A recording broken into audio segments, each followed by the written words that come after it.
পরিচ্ছন্নতা এবং পবিত্রতা। এজন্য ইসলাম পরিচ্ছন্নতা এবং পবিত্রতার ধর্ম। ইসলাম পরিচ্ছন্নতা এবং পবিত্রতার ধর্ম। রাসূলের হাদিস রয়েছে আত-তুহুরু শাতরুল ঈমান, আল হায়াউ শুবাতুম মিনাল ঈমান। এই ধরনের অনেকগুলো হাদিস রয়েছে যে পবিত্রতা ঈমানের অর্ধ অংশ বলা হয়েছে। 100-র ভিতরে অর্ধেক বলা হয়েছে কি পবিত্রতার, রাসূলের যে হাদিস। তাহলে আমরা এটাকে ছোট করে দেখার, এড়িয়ে চলার সুযোগ নাই। যেহেতু ইমানের যদি 100% হয়, তার 50 ভাগই হচ্ছে এই পবিত্রতার দিক। তাহলে আমাদেরকে এটা একটু গুরুত্ব দিতে হবে। মানুষের প্রাকৃতিক যে পবিত্রতা অর্জনের যেটা দরকার হতে পারে, যেমন হচ্ছে কি হতে পারে, বিভিন্ন হাদিসে যেটা রাসূল সাল্লাল্লাহু আলাইহি ওয়াসাল্লাম বলছেন, একজন ব্যক্তির পরিষ্কার পরিচ্ছন্নতা হওয়ার পবিত্রতার বিষয় রয়েছে। সেটা হচ্ছে প্রথমে বলা হচ্ছে যে তার বিভিন্ন অঙ্গের চুল কাটা, গোফ বলেন, মোজ বলেন, যেটাই বলেন কারণ বগলের নিচে বলেন বা গুপ্ত অঙ্গের পশম বলেন, এই যে একটা বিষয় রয়েছে। এরপরে তার ইস্তেনজার বিষয় রয়েছে, সেখানে সে কিভাবে সেটা সারবে, কিভাবে করবে, এইটার সে রাসূলের সুন্নাহ রয়েছে। সেই সুন্নাহ আলোকে সেই ইস্তেনজায় সে ডেলাকুলুব ব্যবহার করবে, এরপরে বাম পা দিয়ে প্রবেশ করবে, দোয়া পড়বে, এরপরে মাথা ঢেকে রাখবে।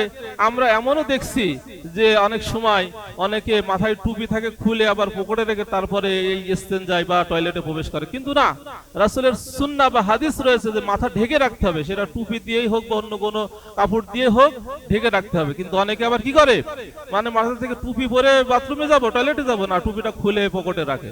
এটা করা যাবে না। বরং রাসূলের সুন্নাহ হচ্ছে বাম পা দিয়ে প্রবেশ করতে হবে, দোয়া পড়তে হবে, জুতা স্যান্ডেল পায়ে রাখতে হবে, মাথা ঢেকে রাখতে হবে, এবং যতক্ষণ পর্যন্ত ওই ইস্তেনজায় থাকবে মনে মনে দিলে দিলে তা ইস্তিগফার পাঠ করবে মনে মনে, যে ওই আর প্রথমে যে দোয়াটা আছে, আল্লাহুম্মা ইন্নী আউযু বিকা মিনাল খুবুসি ওয়াল খাবাইস, এই দোয়াটি বাম পা যখন দেবে তখন এই দোয়াটি পড়তে হবে। তাহলে আমরা এই কাজটিও যদি আমরা রাসূলের সুন্নাহ তরিকা অনুযায়ী করি, তাহলে এইটা যতক্ষণ ওখানে বসে থাকবো ততক্ষণ আমার ইবাদত হিসাবে কবুল হবে। সুবহানাল্লাহ। এটা আল্লাহ তাআলার কাছে কি ইবাদত হিসাবে কবুল হবে। তো এই ধরনের ছোট ছোট বিষয় রয়েছে। রাসূল বলছেন যে আমার উম্মতের জন্য কঠিন হবে, এই জন্য আমি এই কাজটি করি নাই, যে 5 ওয়াক্ত নামাজের সালাতের সময় যে ওযু, একটা হাদিসে এমন রয়েছে 5 ওয়াক্ত সালাতের সময় মেসাক করা, আবার আরেকটা হাদিসে দেখলাম যে ওযু করার সময় মেসাক করা। মানে মেসাকের এত গুরুত্ব, আল্লাহ রাসূল বলেছেন যে নামাজের ওযুর সময় মেসাক করা, আবার যে কোনো ওযুর সময় মেসাক করা। তো উম্মতের জন্য এটা কষ্ট হবে, এই জন্য আল্লাহ রাসূল এটাকে তিনি নিজেই ছাড় দিয়েছেন যে আমার উম্মত এটা 5 ওয়াক্ত করতে পারবে কিনা, বা যখন ওযু করবে তখন সে 5 ওয়াক্ত ছাড়াও যখন বারবার তার ওযু করার দরকার হলে সে মেসাক করতে পারবে কিনা। এজন্য কিছু কিছু এমন আমল রয়েছে যেটা উম্মতের জন্য আল্লাহ রাসূল নিজে ছাড় হিসাবে সেগুলা করে দিয়েছেন, যাতে উম্মতের কষ্ট না হয়। এজন্য এইগুলা খুবই গুরুত্বপূর্ণ, যে এই যে নিজের পরিষ্কার পরিচ্ছন্নতার বিষয় রয়েছে। এরপরে মুখে যদি কারো এই মেসাক করার বিরাস করার মাধ্যমে কি অনেক সময় আমাদের মুখের দুর্গন্ধ হয়, অপরিষ্কার থাকে, এটা দেখা যাচ্ছে একজন মানুষের সাথে আমরা কথা বলতেছি, সেও কষ্ট পাচ্ছে, যখন সামনাসামনি বসে বা পাশাপাশি বসে কথা বলতেছি, দুর্গন্ধের জ্বালায় সে কিছু বলতে পারছে না, কিন্তু বিরক্ত হচ্ছে, মনে কষ্ট হচ্ছে যে এই লোকটার মুখ দিয়ে এত দুর্গন্ধ, লোকটা কি দাঁত মাজে না, মুখ পরিষ্কার করে না। এজন্য এই পরিষ্কার পরিচ্ছন্নতা ব্যক্তিগতভাবে আল্লাহ রাসূল প্রত্যেককেই নির্দেশ দিয়েছেন। মাথা আঁচড়ানোর কথাও হাদিসে আসছে যে এই মনে করেন মেসাক করা, পরিষ্কার পরিচ্ছন্নতা বা দাঁত মাজা, মাথা আঁচড়ানো, এগুলা খুব গুরুত্বপূর্ণ হাদিস। এগুলা আমরা ছোট করে দেখব না। এবং ইস্তেনজার যে বিষয়গুলো বললাম, যে সেখানে প্রবেশ করার সময় আমরা অবশ্যই জুতা স্যান্ডেল পায়ে রাখবো, বাম পা দিয়ে প্রবেশ করব, দোয়া পড়ব, এবং বিশেষ করে যখন বড় কাজ সারবো আমরা বাম দিকে, বাম এই উরুর দিকে আমরা একটু চেপে বসবো, কারণ এই সাইডটায় মলমূত্র থাকে, যখন আমরা চেপে বসবো এই সাইডটা দ্রুত আমার কাজটা সম্পূর্ণ হয়ে যাবে। এজন্য এভাবেও বলা হয়েছে যে বাম দিকে চেপে বসার জন্য। আল্লাহ তাআলা আমাদেরকে এই ছোট ছোট হাদিসগুলা মনে করেন কি আমল করার সুযোগ এবং তৌফিক দান করুন। আমরা সকলে বলি আল্লাহুম্মা আমিন। এরপরে আরো কিছু বিষয় রয়েছে, যে এই ঢিলা কুলুপ ব্যবহার করা, পানি খরচ করার বিষয় বলা হয়েছে। এরপরে খতনার সিস্টেমটা দেখেন, অন্য ধর্মের মানুষের কিন্তু এই খতনার সিস্টেমটা নেই, কিন্তু আজকে রাসূলের যত সুন্নাহ রয়েছে, রাসূলের যত সুন্নাত রয়েছে, প্রত্যেকটা সুন্নাত আজকে বিজ্ঞান গবেষণা করতেছে। প্রত্যেকটা সুন্নাহ নিয়ে গবেষণা করার পরে তারা দেখছে যে এই রাসূলের প্রত্যেকটা সুন্নাহর মধ্যে উপকারিতা রয়েছে, অপকারিতা নাই। তাই এখনকার যুগের যারা বেধর্মী তারাও কিন্তু খতনা করে, এটা আপনারা জানেন কিনা জানি না, যে এই পরিষ্কার পরিচ্ছন্নতা থাকার জন্য, রোগ বালা থেকে হেফাজত থাকার জন্য এটা তারা কিন্তু করে। যে এই খাতনা সিস্টেমটা দেখেন, আল্লাহ রাসূল সাল্লাল্লাহু আলাইহি সাল্লাম যে আল্লাহ তাআলা ইসলামকে কত সহজ এবং কত সহজ সরল এবং কত একটি সুন্দর ধর্ম হিসাবে, অন্য ধর্মের ভিতরে কি এই খতনা করার সিস্টেম নাই, তাহলে ইসলাম ধর্মের ভিতরে এটা রয়েছে। আর আজকে তারা বিজ্ঞান গবেষণা করে দেখছে যে খতনা করলে কি উপকারিতা হয়, কি লাভ হয়, যার কারণে আজকে অন্য ধর্মের মানুষরাও এদিকে গুরুত্ব দিচ্ছে। সম্মানিত হাজিরিন, এজন্য আমরা এই সমস্ত বিষয়গুলো নিজের ব্যক্তিগত যে পরিষ্কার পরিচ্ছন্নতা রয়েছে, আমাদের বাড়ির ভিতরের পোশাক পায়খানা বলেন, বাড়ির আঙ্গিনা বলেন, একটা কথা যে রাসূল সাল্লাল্লাহু আলাইহি সাল্লামের হাদিস রয়েছে, তিনি বলছেন উম্মতের যে তোমরা তোমাদের বাড়ির আঙ্গিনা পরিষ্কার রাখবে। কারণ অপরিষ্কার পরিচ্ছন্নতা এটা হচ্ছে ইহুদিদের সিস্টেম, তারা বাড়িতে অপরিষ্কার রাখছে। কিন্তু আজকে দুঃখের বিষয় এমন যে আজকে তারাই পরিষ্কার পরিচ্ছন্ন থাকছে, আমরা মুসলমানরা অপরিষ্কার থাকছি। রাসূল একটা হাদিস এমন দেখলাম, তিনি বলছেন উম্মতদেরকে, সাহাবাদেরকে বলছেন তোমরা তোমাদের বাড়ির আঙ্গিনা সবসময় পরিষ্কার পরিচ্ছন্ন রাখবে। কারণ অপরিচ্ছন্নতা, অপবিত্রতা এটা হচ্ছে ইহুদিদের লক্ষণ। কিন্তু আজকে পরিতাপের বিষয়, তারাই সবচাইতে থেকে বেশি ভালোভাবে থাকছে, স্মার্ট ভাবে থাকছে, পরিষ্কার পরিচ্ছন্নতা থাকছে, আর আমরা মুসলমানরা দেখা যাচ্ছে কি নোংরা ভাবে থাকছি, অপরিষ্কার থাকছি, অপবিত্রতার দিন কাটাচ্ছি। যাই হোক, আমাদেরকে থেকে বেরিয়ে আসতে হবে। আমরা যখন পড়াশোনা করেছি, আমাদের উস্তাদরা একটা কথা বলেছে, মনে আছে এখনো, তিনি আমাদেরকে বলছেন যে একটা মানুষ পরিষ্কার পরিচ্ছন্নতা বা সে নিজে মানে সাফলি থাকে, পরিষ্কার পরিচ্ছন্নতা থাকে, এইটা বুঝতে হলে তাকে কি করতে হবে, তাকে কোনটা পরীক্ষা করবে, বলছে তার বাড়িতে যাবে, বাড়িতে যেয়ে দেখবে তার পোশাক পায়খানা পরিষ্কার আছে কিনা। যাই দেখবে যে যার বাড়ির পোশাক পায়খানা বেশি পরিষ্কার পরিচ্ছন্নতা, জানবে যে হ্যাঁ এই লোকটা পরিষ্কার পরিচ্ছন্নতা। আর যার বাড়ির পোশাক পায়খানা পরিষ্কার পরিচ্ছন্নতা নাই, জানবে সেই লোকটা কি পরিষ্কার পরিচ্ছন্নতা না। যাই হোক, তার এই উস্তাদের কথাটা মনে আছে। এবং কিছু লোক থাকে এমন লোকও দেখা গেছে, শোনা গেছে, জানা গেছে বা দেখেছি সচক্ষে, এমন লোক আছে, কিছু লোক টয়লেটে যাওয়ার পরে ধূমপান করে এবং ওইটা না টানলে বলে পরিষ্কারই হয় না, ক্লিয়ারই হয় না। তাহলে চিন্তা করে দেখেন তার হচ্ছে ভিতরে চিন্তাধারাটা কেমন, যে সে সিগারেট বিড়ি না খাইলে তার বলে টয়লেট পরিষ্কারই হয় না, ক্লিয়ার বেরই হয় না। তাহলে এটাকে একটা কথা হলো নাকি? হ্যাঁ, একদিক থেকে ধুমো উঠছে আর একদিক থেকে আরেক কাজ হচ্ছে, তাহলে এটিকে একটা কাজ। আল্লাহ তাআলা আমাদেরকে মাফ করুক, সঠিক বুঝ দান করুক, আমরা বলি আল্লাহুম্মা আমিন। সম্মানিত হাজিরিন, এই দেহের পরিষ্কার আধ্যাত্মিকতার কিছু বিষয় রয়েছে, পোশাক যে পরিষ্কার পরিচ্ছন্নতা পবিত্রতার এটা বিষয় রয়েছে। এজন্য আমরা ছোট পরিষ্কার আছে, বড় পরিষ্কার রয়েছে, এগুলা সবকিছু আমরা মাসালা যেগুলা রয়েছে সেগুলোর মাধ্যমে আমরা জানবো ইনশাআল্লাহ আস্তে আস্তে। আল্লাহ তাআলা রাসূল সাল্লাল্লাহু আলাইহি সাল্লাম বলছেন যে যখন হচ্ছে তোমরা যে মলমূত্র ত্যাগ করবে, সেই সময় তোমাদের নিজেদেরকে আড়াল করবে এমন ভাবে যেন তোমার লজ্জা স্থান হেফাজত থেকে অন্য কেউ যেন দেখতে না পায়। তুমি যখন মলমূত্র ত্যাগ করবে, তুমি নিজেকে হেফাজত করবে। এবং এই সময়ও সতর্কে ঢেকে রাখার কথা বলা হয়েছে, যে মলমূত্র ত্যাগ করার সময়, পোশাক পায়খানার সময় নিজের সতর যেন ঢেকে থাকে, উলঙ্গ একেবারে যাতে না হয়, একেবারে যেন ব্যাব্র না হয়ে পড়ে, এটাও আল্লাহ রাসূল সাল্লাল্লাহু আলাইহি সাল্লাম হাদিসে বলছেন। এজন্য আমাদেরকে লক্ষ্য রাখতে হবে যে আমরা যখন এই প্রাকৃতিক যে কাজগুলো আমাদের জরুরি রয়েছে, জরুরতের যে কাজগুলো, এটা যখন আমরা সার্ব করব, আমাদের জন্য রাসূলের সুন্নাহ তরিকা হয় এবং আমরা যেন ব্যাব্র একেবারে না হয়ে যাই, একেবারে সুন্নাহর খেলাফ যাতে আমাদের না হয়, সেদিকে আমরা লক্ষ্য রাখবো ইনশাআল্লাহ। আল্লাহ রাসূল সাল্লাল্লাহু আলাইহি সাল্লাম একটি হাদিসের ভিতরে বলছেন যে তোমরা তিনটি অভিশাপের স্থান বর্জন করে চলবে, তিনটি অভিশাপের স্থান বর্জন করে চলবে। তখন আল্লাহ রাসূল সাল্লাল্লাহু আলাইহি সাল্লামের সাহাবারা প্রশ্ন করলেন, হে আল্লাহ রাসূল, সেই স্থানগুলো কি কি? তখন তিনি বললেন যে মানুষ ছায়া গ্রহণ করে এই রূপ ছায়াময় স্থানে বা রাস্তার বা জলাধারার যেখানে মানুষ কি করে বসে বা সেখানে বসে তারা হচ্ছে বিশ্রাম করে, সেই সমস্ত জায়গায় তোমরা এই মলমূত্র ত্যাগ করবে না। ছায়াদার ফলদার গাছের নিচে পোশাক পায়খানা করা নিষেধ। মানুষ যেখানে আশ্রয় গ্রহণ করে, বিশ্রাম গ্রহণ করে, এমন রাস্তার ধারে বা এমন গাছতলায় পোশাক পায়খানা করা নিষেধ। এজন্য আমরা খেয়াল রাখবো কোনো ছায়াদার গাছ, কোনো ফলদার গাছের গোড়ায় আমরা পেশাব পায়খানা করব না। আবার যেই সমস্ত জায়গায় মানুষ দেখা যাচ্ছে চলতি পথে সেখানে বসে বিশ্রাম নাই, হ্যাঁ, সেই সমস্ত জায়গায় আমরা কখনো এই সমস্ত কাজ করব না। আল্লাহ তাআলা যেন আমাদেরকে এই সমস্ত কাজ থেকে হেফাজত করেন। এবং মলমূত্র ত্যাগের সময় কিবলার দিকে মুখ করা এবং পিছন করা, অর্থাৎ পিঠ করা, মুখ পিঠ দুইটাই নিষেধ। কিবলার দিকে মুখ করিয়া, কিবলার দিকে পিঠ করিয়া পেশাব পায়খানা করার নিষেধ রয়েছে হাদিসের মধ্যে। আল্লাহ রাসূল সাল্লাল্লাহু আলাইহি ওয়াসাল্লাম বলেন যে তোমরা মলমূত্র ত্যাগের জন্য গমন করলে কিবলা যদি তোমাদের সামনে রাখবে না, কিবলা তোমাদের সামনে রাখবে না এবং পিছনেও রাখবে না। এবং যখন তোমরা এই কাজটি করবে তোমাদেরকে লক্ষ্য রাখতে হবে যে এই সূর্য চন্দ্র যেই সময় দেখা যাচ্ছে থাকে সেই সূর্য চন্দ্রের দিকেও মুখ করিয়া পিঠ করিয়া নিষেধ বলা হয়েছে হাদিসের মধ্যে। এজন্য আমাদেরকে লক্ষ্য রাখতে হবে আমরা যেন এই অনেক সময় আগের যুগে, এখন তো মানুষের ঘরের সাথেই টয়লেট বাথরুম রয়েছে, কিন্তু একটা সময় তো এমন পরিবেশ ছিল না, মানুষের আধুনিক এই অবস্থা ছিল না।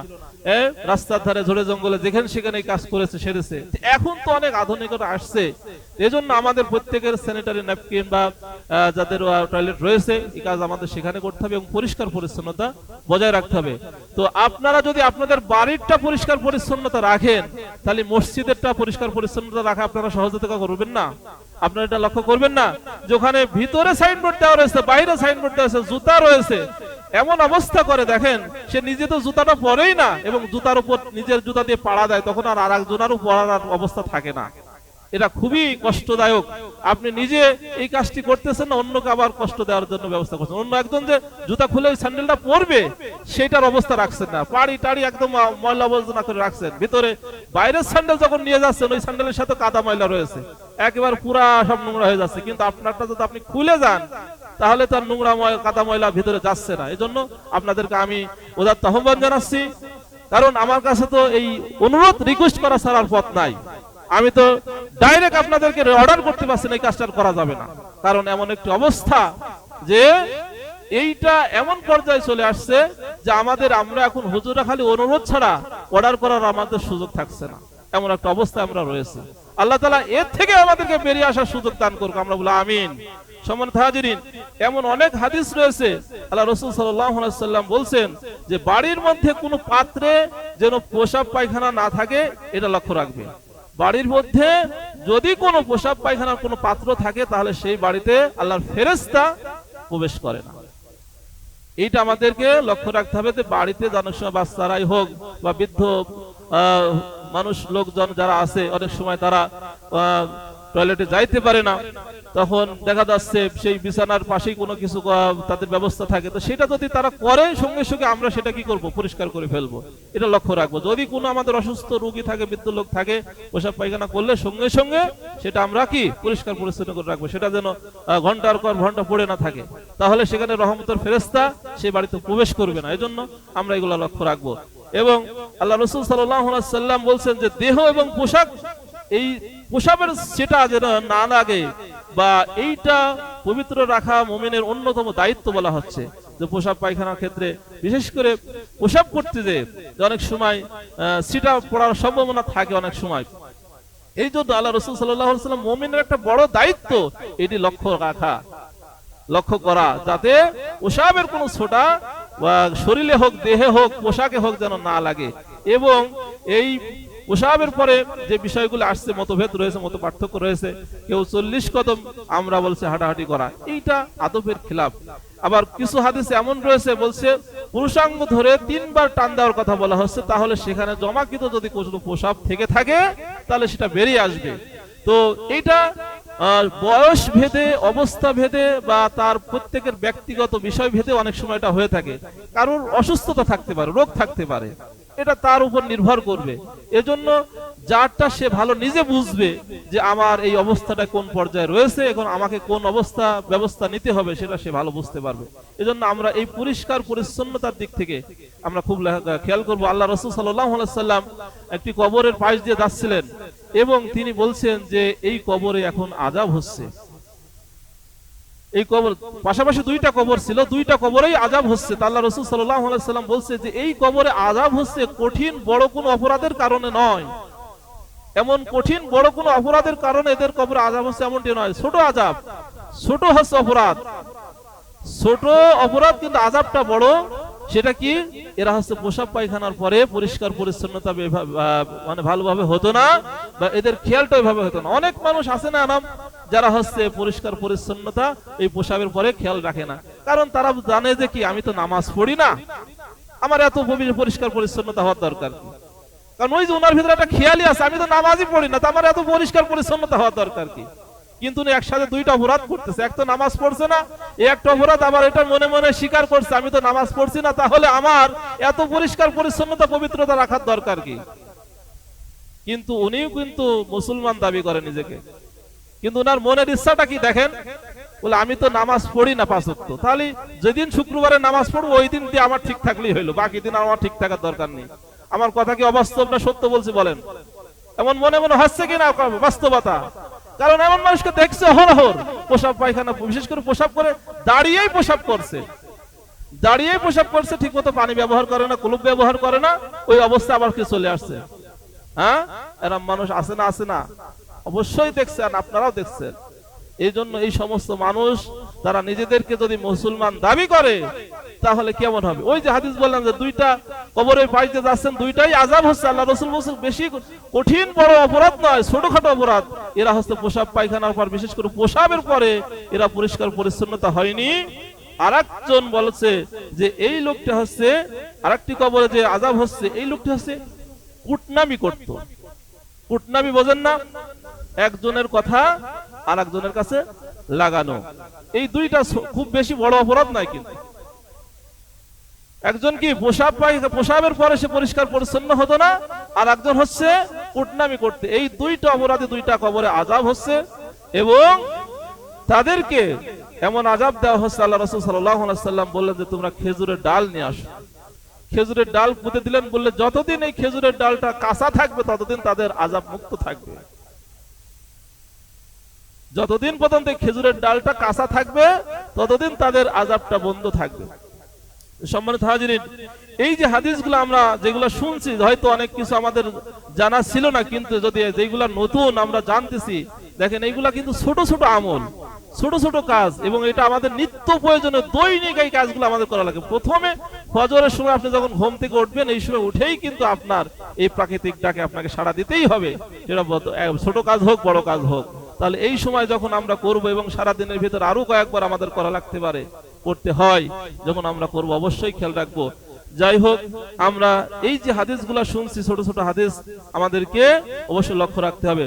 সম্মানিত হাজিরিন, আল্লাহ রাসূল সাল্লাল্লাহু আলাইহি ওয়াসাল্লাম বলছেন, হে আল্লাহ, আমি অপবিত্র কর্ম বা পুরুষ ও নারী অপবিত্রদের অর্থাৎ শয়তানদের থেকে আপনার আশ্রয় গ্রহণ করছি। ওই যে আল্লাহুম্মা ইন্নী আউযু বিকা মিনাল খুবুসি ওয়াল খাবাইস, যেই দোয়াটা বললাম, এইটা হচ্ছে বাম পা দিয়ে প্রবেশ করার সাথে সাথে মসজিদে যখন আমরা ঢুকি ডান পা দিয়ে আল্লাহুম্মা ফতাহলি আবওয়াব রাহমাতিক, যেমন মসজিদে ডান পা দিয়ে ঢোকে সময় দোয়া পড়ি, ঠিক ওই ইস্তেনজায় যখন আমরা ঢুকবো বাম পা দিয়ে আল্লাহুম্মা ইন্নী আউযু বিকা মিনাল খুবুসি ওয়াল খাবাইস, শয়তানের ওয়াসওয়াসা থেকে যেন আমাকে, কুমন্ত্রণ থেকে আমি আল্লাহ তাআলার কাছে আশ্রয় গ্রহণ করছি।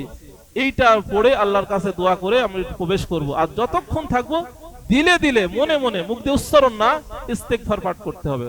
মনের ভিতরে ইস্তেগফার পাঠ করতে থাকতে হবে, মুখ দিয়ে উচ্চারণ নয়, মনের ভিতরে, দিলের ভিতরে এটা আমি ইস্তেগফারকে স্মরণ করব। যতক্ষণ আমি এই টয়লেটে থাকবো ততক্ষণ এই কাজটা আমার করতে হবে। সম্মানিত হাজিরিন, তাহলে গণশৌচাগার আছে যেখানে অনেক মানুষের সেখানে যাতায়াত, যেখানে বিভিন্ন সময় বিভিন্ন মানুষ আসতে আসতে, এই শৌচাগারে মলমূত্র ত্যাগের স্থানে যখন আবার আমরা বের হব, তখন আমাদেরকে সেখান থেকে পরিষ্কার পরিচ্ছন্নতা বের হতে, এবং ওই সময় ডান পা দিয়ে বের হতে হবে। মসজিদে যেমন ডান পা দিয়ে প্রবেশ, বাম পা দিয়ে বের হওয়া, আর ঠিক অনুরূপ ভাবে ইস্তেনজায় যখন আমরা ঢুকবো, পেশাব পায়খানা যখন ঢুকবো, বাম পা দিয়ে ঢুকবো আর ডান পা দিয়ে বের হব। আর বের হওয়ার সময় গুফরানাক আলহামদুলিল্লাহিল্লাযী আযহাবা আনিল আযা ওয়া আফানি, এই দোয়াটি আমরা যদি একবার আমাদের মুখস্থ না থাকে, দিনে দিনে আস্তে আস্তে আমরা চেষ্টা করব। প্রথমে প্রবেশ করার যে দোয়া সেইটা আমরা করব, এইটা হয়ে গেলে আবার বের হওয়ার জন্য যে দোয়াটা আছে সেইটা আবার দোয়া করব। একদিন, 5 দিন, 10 দিন, 15 দিন, 20 দিন, 1 মাস হবে না কেন, অবশ্যই হবে। আমি যদি চেষ্টা করতে থাকি তাহলে অবশ্যই প্রতিদিন আমি যখন স্মরণ করব দোয়াটা বড় আছে, প্রথম 2-3 শব্দ আমি মনে করলাম, প্রথম 2-3 শব্দ আমি প্রথমে আগে আয়ত্ত করলাম, এরপরে ওই 2-3 শব্দ হয়ে গেছে আবার আরেকটা 2টা শব্দ বাড়াই নিলাম। এভাবে কতদিন হবে না, একটু চেষ্টা করলেই হবে ইনশাআল্লাহ। আমাদের নিয়ত এবং চেষ্টা থাকলেই আল্লাহ তাআলা আমাদেরকে কবুল করবেন। সম্মানিত হাজিরিন, ইসলামী পবিত্রতার যে অন্যতম বিষয় ওযু গোসলের, এই ওযু গোসলের কাপড়ে, দেহে বা কোনো স্থানে যদি ময়লা বা নাপাকি যদি লেগে থাকে, তাহলে পানির মাধ্যমে প্রথমে সেটা ধুয়ে পাক করতে হবে, ধুয়ে নিতে হবে। আর যদি মলমূত্র ত্যাগ বা বায়ু ত্যাগ বা ঘুম থেকে ওঠা বা যদি শরীর থেকে রক্ত ঝরে পড়ে, সেই ক্ষেত্রে হচ্ছে শুধু এটার মাধ্যমে, কোনটা বললাম, যে মলমূত্র ত্যাগ, বায়ু ত্যাগ বা ঘুম থেকে ওঠার পরে বা শরীর থেকে রক্ত ঝরে পড়ার পরে শুধু ওযু করলে যথেষ্ট। গোসল যতক্ষণ ফরজ না হবে ততক্ষণ এই যে কয়েকটি কাজ, মলমূত্র ত্যাগ করা, বায়ু ত্যাগ করা, এরপরে ঘুম থেকে ওঠা বা হচ্ছে শরীরের ক্ষত স্থান থেকে যদি রক্ত বা পুজ বের হয়ে গড়িয়ে পড়ে, তাহলে তখন ওযু করা লাগে। তাহলে এইটার বিষয়ে আমরা এটা লক্ষ্য রাখবো যে আমাদের যদি এই কয়টা কাজ ঘটে তাহলে আমরা ওযু করতে পারবো, ওযুর মাধ্যমে আমাদের পবিত্রতা অর্জন হবে। এইরূপ পবিত্রতা ছাড়া কোন সালাত বা নামাজে আমরা যদি যাই তাহলে কিন্তু আল্লাহ তাআলা আমাদেরকে এই নামাজ কবুল করবেন না। ওযু না হলে নামাজ হবে না, যদি আমাদের ওযু না হয় তাহলে কিন্তু নামাজ হবে না। এজন্য আমাদের খুব খেয়াল রাখতে হবে। আল্লাহ রাসূল সাল্লাল্লাহু আলাইহি ওয়াসাল্লাম বলছেন যে অবৈধভাবে উপার্জিত সম্পদের দান কবুল হয় না এবং ওযু ছাড়া সালাত কবুল হয় না, নামাজ কবুল হয় না। বলছেন লা তুকবাল সালাতুম বিগাইরি তুহুরি ওয়ালা সাদাকাতুম মিন গুলুল। আল্লাহ রাসূল সাল্লাল্লাহু আলাইহি ওয়াসাল্লাম বলেছেন লা তুকবাল, কবুল হবে না, সালাতুম বিগাইরি তুহুর, পবিত্রতা থেকে যতক্ষণ আপনি পবিত্রতা অর্জন না করবেন ততক্ষণ আপনার সালাত কবুল হবে না। সাথে সাথে আল্লাহ বলছেন ওয়ালা সাদাকাতুন, আপনার কোনো দান কবুল হবে না, মিন গুলুল, যদি সেটি অবৈধ পথে উপার্জিত সম্পদ হয়, সেই অবৈধ পথে উপার্জিত সম্পদের কোনো দান আপনার আল্লাহ তাআলা কবুল করবেন না। যখন আল্লাহ রাসূল সাল্লাল্লাহু আলাইহি ওয়াসাল্লাম বলেছেন যখন তোমাদের কেউ বায়ু ত্যাগ করে, তার ওযু নষ্ট হয়ে ফেললো, তাহলে তাকে পুনরায় ওযু না করা পর্যন্ত তার কোনো সালাত কবুল হবে না। এজন্য যদি আমাদের কোনো সময় বায়ু ত্যাগ হয়ে যায় অবশ্যই সেটা আমাদেরকে ওযু করতে হবে। ওযু শুধু নামাজের শর্ত এমনটি নয়, ওযুতে শুধু নামাজের শর্ত এমনটি নয়, ওযু নিজে একটি অত্যন্ত গুরুত্বপূর্ণ আমল। এই আমলটার কারণে একজন সাহাবী কত বড় মর্যাদার অধিকারী হয়েছেন যে আল্লাহ রাসূল সাল্লাল্লাহু আলাইহি ওয়াসাল্লাম যখন মেরাজে গিয়েছেন, মেরাজে যাওয়ার পরে যখন তাকে জান্নাতের ভিতরে বিভিন্ন নাজ নিয়ামত দেখানো হচ্ছে, তখন তিনি তো একা, তো সেই সময় তিনি একটি পায়ের আওয়াজ শুনতে পাচ্ছেন এবং এই পায়ের আওয়াজটা পরিচিত মনে হচ্ছে তার কাছে, যে মনে হচ্ছে এই সাহাবী আমার সাথে আছেন, তিনি হযরতে বেলাল রাদিয়াল্লাহু তাআলা আনহু। তার পায়ের আওয়াজটা তিনি শুনতে পাচ্ছেন, বুঝতে পারছেন। জান্নাতের মধ্যে যখন তাকে মেরাজের রাত্রে এটা দেখানো ঘোরানো হচ্ছে, বিভিন্ন নাজ নিয়ামত দেখানো হচ্ছে, তখন তিনি এই শব্দটা যখন শুনতে পাচ্ছেন তখন তার কাছে একটু ভালো লাগছে যে বেলাল তো আমার সাথে আছে মনে হচ্ছে। তো পরে মেরাজ থেকে আসার পরে বেলালকে জিজ্ঞাসা করছে, বেলাল তুমি এমন কি আমল করো বা ইবাদত করো যার কারণে যেটা আমার কাছে মনে হয়েছে তুমি সেই সময় আমার সাথে ছিলে? তো আল্লাহ রাসূল সাল্লাল্লাহু আলাইহি ওয়াসাল্লামের এই কথা শুনে বেলাল বলছেন, হে আল্লাহর রাসূল, আমি তেমন কোনো কিছুই করি না, তবে আমি সবসময় পবিত্রতা অর্জন করে থাকার চেষ্টা করি, যখনই আমার ওযু চলে যায়, ওযু ছুটে যায়, আমি আবার পুনরায় ওযু করে থাকি। তো এই ওযুটা শুধুমাত্র যে আমাদের নামাজের জন্যই দরকার, কোরআন পড়ার জন্য যে দরকার এমনটি না। যদি আমরা পারি, এটা খুবই গুরুত্বপূর্ণ এবং বড় একটি আমল, এবং এটার মর্যাদা কি, ফজিলত কি, সেটা কেউ বুঝতে পারছেন যে আল্লাহ রাসূল সাল্লাল্লাহু আলাইহি ওয়াসাল্লাম বেলালের পায়ের আওয়াজ শুনছে জান্নাতের ভিতরে, তার এই আমলটার কারণটা কি, সেটা হচ্ছে ওযু করে থাকতেন সব সময়। যদি আমরা আমাদের সম্ভব হয় ইনশাআল্লাহ আমরা সব সময় চেষ্টা করব। সম্মানিত হাজিরিন, আল্লাহ রাসূল সাল্লাল্লাহু আলাইহি ওয়াসাল্লামের অনেকগুলো হাদিস এখানে রয়েছে, বলছেন যা দ্বারা আল্লাহ তাআলা পাপ রাশি ক্ষমা করেন এবং পুণ্য বৃদ্ধি করেন তা কি আমি তোমাদেরকে জানিয়ে দেব না? আল্লাহ রাসূল নিজেই প্রশ্ন করছেন যে যেটা দ্বারা আল্লাহ তাআলা পাপ রাশিকে ক্ষমা করে দেন এবং পুণ্য বৃদ্ধি করে দেন, এমন একটি আমলের কথা আমি কি তোমাদেরকে বলবো না? সাহাবাগণ বললেন, হে আল্লাহর রাসূল, অবশ্যই জানাবেন। তিনি বললেন, কষ্ট সত্ত্বেও পূর্ণরূপে ওযু করা, মসজিদের দিকে বেশি বেশি পদক্ষেপ এবং এক সালাতের পরে অন্য সালাতের জন্য অপেক্ষা করা। সুবহানাল্লাহ। এবং এই কাজটিকে বলা হয়েছে এটা জিহাদের পোহরা। এই আমলটাকে বলা হয়েছে জিহাদের, এটি হচ্ছে জিহাদের পোহরা। কি কষ্ট থাকা সত্ত্বেও, কষ্ট হওয়া সত্ত্বেও পূর্ণরূপে ওযু করা, মসজিদের দিকে বেশি বেশি পদক্ষেপ গ্রহণ করা, এক সালাতের পর অন্য সালাতের জন্য অপেক্ষা করা, এটি হচ্ছে জিহাদের পোহরা। তো আমরা এই সমস্ত আমলগুলা যদি করতে পারি আমাদের নিজেদের নেকির পাল্লা ভারী হবে। আমরা আজকের এই ওযু গোসল পবিত্রতা পরিষ্কার পরিচ্ছন্নতার বিষয়ে যেগুলা আমরা শুনলাম কোরআন হাদিস থেকে, আমরা সকলের জন্য এই বিষয়গুলি আমল করার চেষ্টা করতে পারি।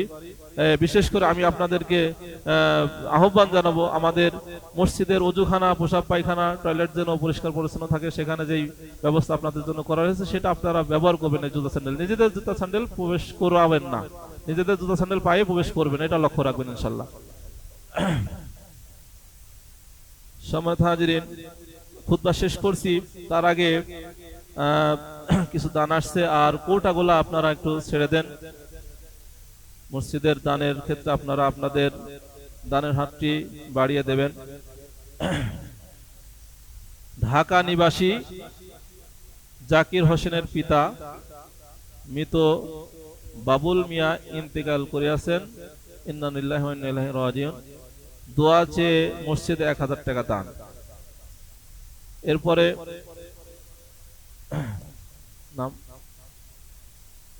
নাম ছাড়াই আমরা 200 টাকা পেলাম। মৃত হাজী ফজর আলী প্রধানের জন্য দোয়ার অনুষ্ঠান নামাজের পরে, এবং মসজিদে 1000 টাকা দান পরিবারের পক্ষ থেকে। জনাব আবু বকর সিদ্দিক রাসেল প্রধান, তিনি 1000 টাকা মসজিদে দান করেছেন এবং তার পিতার জন্য দোয়ার অনুষ্ঠান আয়োজন করেছেন। নামাজ শেষে আমরা সকলেই দোয়ার অনুষ্ঠানের সকলে শরীক হব ইনশাআল্লাহ, তাবারকের ব্যবস্থা রয়েছে। একজন গরিব মানুষ, মুরব্বী, অসুস্থ আছে, তিনি অল্প কিছু টাকা দান করেছেন মসজিদে, আর আমরা নাম ছাড়া পেলাম এই মাত্র 200 টাকা। আল্লাহ তাআলা প্রত্যেকের এই দানকে যেন কবুল করেন, আমরা বলে আমিন। প্রত্যেকের নেক উদ্দেশ্য যেন পূর্ণ হয়। আর কয়েকটি বিষয়ের কথা যেটা প্রথমেই তুলে ধরলাম, যে এই খাজানগর ইন্ডাস্ট্রি এলাকা, আপনারা তো বাংলাদেশের দ্বিতীয় বৃহত্তম চালের এটা মোকাম বলা হয়, তাহলে আপনাদের যেহেতু বাংলাদেশের ভিতর দ্বিতীয় স্থান অবস্থান, তাহলে এটা একেবারে ছোট করে দেখার সুযোগ নাই, অনেক বড় একটি এলাকা। এই এলাকাটা যেন ওই ধরনেরই হয়। ওই যে কথা আমি 2টা বলেছিলাম ঈদের মাঠে, আভিজাত্যর আধিপত্য, এই আধিপত্যবাদ থেকে আমরা বেরিয়ে এসে আমরা যেন প্রত্যেকেই একে অপরে ভালো থাকতে পারি। একে অপরের কয়দিনের দুনিয়া বলেন, আমরা একে অপরের প্রতি যদি লাঠি ঘুরাই বা নিজের বড়ত্ব ক্ষমতা দেখাই, তো এইটা খুব বেশি দিন তো থাকবে না। এজন্য আমরা একে অপরের সাথে মিলেমিশে 10 মিলে করি কাজ, হারি জিতি নাহি লাজ। এজন্য এই হিংসাত্মক মনোভাব থেকে দূরে সরে আসি, ক্ষমতার বড়াই থেকে দূরে সরে আসি, একে অপরের সাথে সহযোগিতামূলক আমাদের যে কোনো একটা স্থানীয় যে কোনো কাজ, সামাজিক কাজ, আমাদের দশের কাজ, দেশের কাজ, যেগুলো যাতে ভালোভাবে হয়ে যায় আমরা সেই দিকে কাজ করি। তাছাড়া আমরা ওই ধরনের মন মানসিকতা বেরিয়ে চলে আসি। আল্লাহ তাআলা আমাদের সবাইকে সুযোগ এবং তৌফিক দান করুন। আমরা বলি আল্লাহুম্মা আমিন। সকলে সুন্নত নামাজ আদায় করুন।